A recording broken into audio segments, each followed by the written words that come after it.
This is a proposal, but it was just a short PowerPoint that we put together of just some facts and figures that we can present to you so that you know more about what we are all about.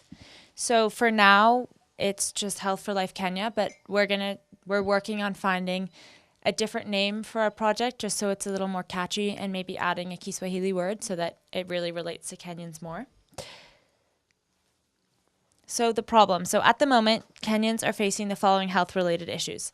So there's physical inactivity, obesity, diabetes, poor nutrition, inadequate sleep and rest, self-concept problems, poor hygiene and sanitation, poor hydration, stress, bad posture, high blood pressure, and hypertension.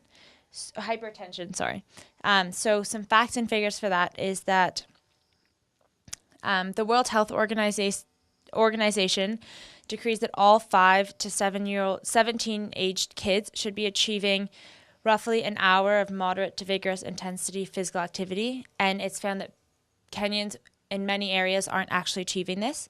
So rural kids in Kenya achieved a mean of 156 minutes a day, which is found in the ISCO study. And it also showed that among urban kids, it was only 12.6% achieved MVPA, which is the moderate to vigorous intensity physical activity.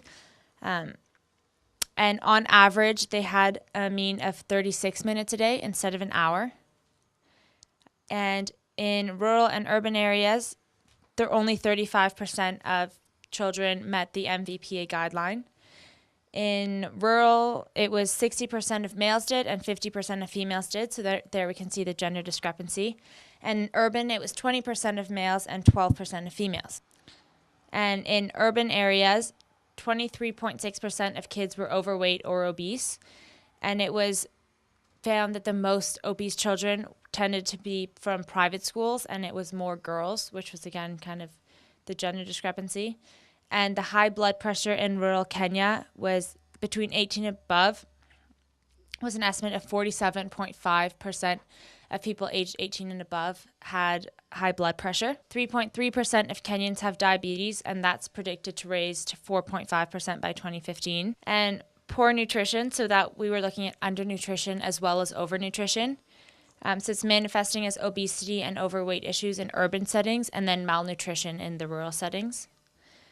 And then we had, for the self-concept issues, was just the problem of people having issues related to their body image and their self-esteem, and as well as mental health. So things such as depression and stress have been an issue among Kenyan teenagers. And then there's poor hygiene and sanitation, which you pointed out is extremely prevalent in this specific county. And then poor hydration has also been found. So it's recommended that children have roughly 8 glasses of water a day, but that's just a rough number. So in areas such as this one, where it's so hot, people should be receiving more. And it's found that children are often not actually getting that much water.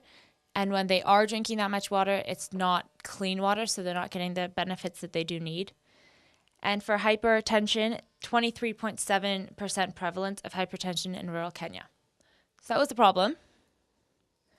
So our solution. So for the short term, it would just be to improve the knowledge, attitudes, and practices of healthy living among Kenyan youth through a variety of initiatives. So small initiatives that we thought could be implemented, and of course we would need your feedback for this, would be making posters or videos and school visits, and using leaky tins to help with water issue, mandating physical exercise, and improving school meals. So kind of going to schools that provide their students with lunch, or boarding schools, and looking at what they're feeding their students and giving them opportunity for switching ingredients that they use to make it a healthier option, and also helping them look at what would be most economical for them. So we understand that a lot of schools don't actually have budgets to be buying extremely healthy food, but showing them low-cost food that's slightly healthier than what they're serving their children now.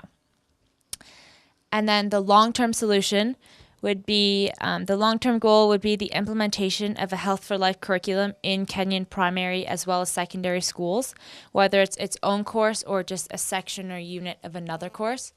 And we thought that implementation of the course actually in school would ensure that all kids, regardless of their gender or where they live are going to be achieving the education.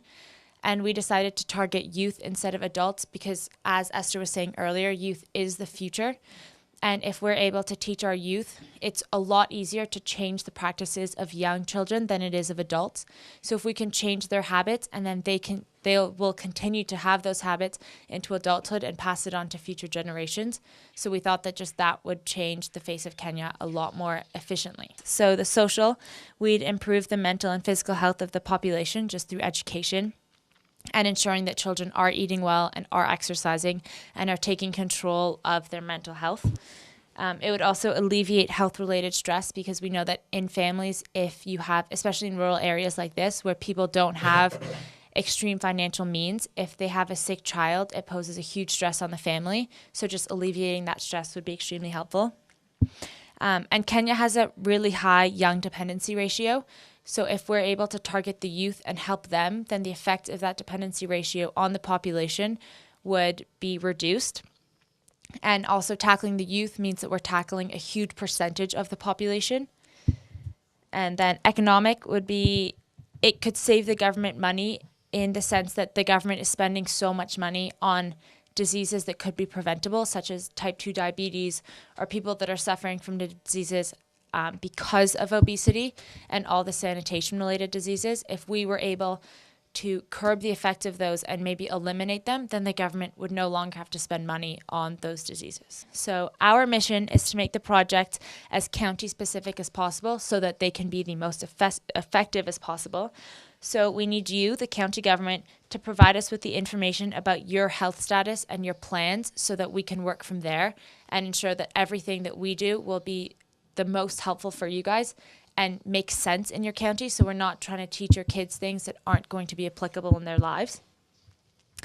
And we'd also like to use this county as our baseline study, and then you guys could be a model for the rest of the country. So we could take what we've implemented in your county and hopefully the success that it has yielded, and then show other counties all over the country, you guys as an example to help improve the face of the rest of the country.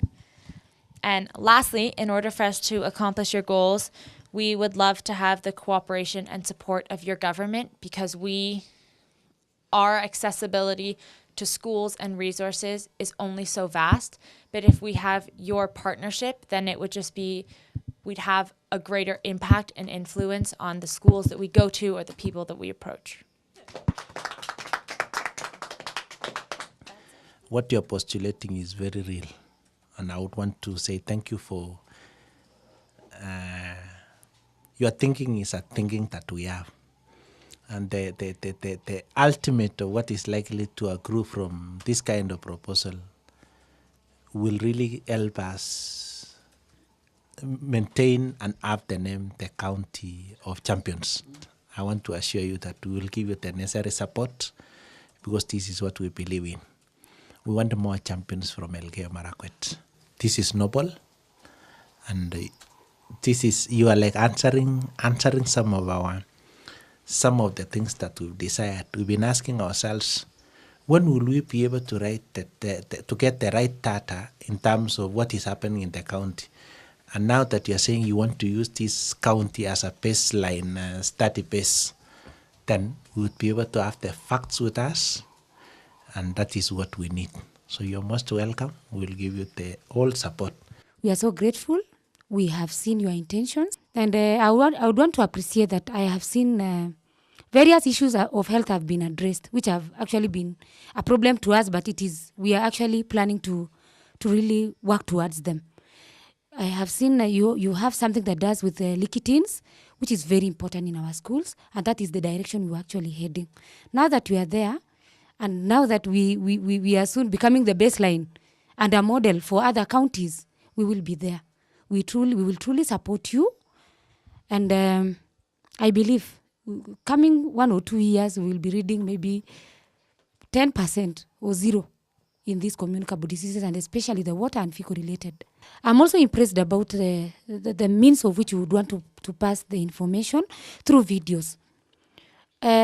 Some time back, a few years back, I managed to educate the youth on HIV/AIDS, and it was actually very positive. The results we achieved was good, at least there was change in behavior among the youth, really seeing how one transits from engaging in bad behavior, in bad sexual behavior to acquiring HIV/AIDS, even to the point of death. And it was actually very educative. It really remains in the brain of that particular youth on how one gets transmitted. If we can have sanitation videos that really can help educate this particular population on how can one be able to be transmitted this particular condition up to the final stage, then I think they are going to really get and understand, conceptualize on how all this transmission of disease can occur.